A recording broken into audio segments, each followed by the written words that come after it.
এই বাচ্চাটা বেশ হাসিখুশি ছিল, কিন্তু এই লাস্ট কয়েকদিনের অসুস্থতায় যেন অনেক বেশি দুর্বল আর ফ্যাকাশে হয়ে গিয়েছে।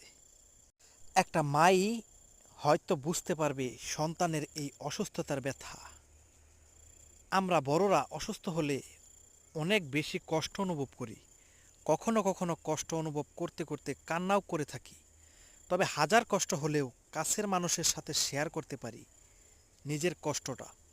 আর এই বাচ্চাটা তার কষ্টটা ঠিকই পুরোপুরিভাবে অনুভব করতে পারছে, কিন্তু কারোর সাথে শেয়ার করতে পারতেছে না।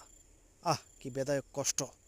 এটা হচ্ছে এক ধরনের রোগ, এটাকে নিউমোনিয়া বলে। যদি বেশি ঠান্ডা লেগে যায় তাহলে রাতে সে হঠাৎ করে এরকম খিঁচুনি শুরু করে। যতক্ষণ না পর্যন্ত হাসপাতালে গিয়ে ইঞ্জেকশন দেওয়া না হবে ততক্ষণ পর্যন্ত এমন খিঁচুনি খিঁচতে থাকবে।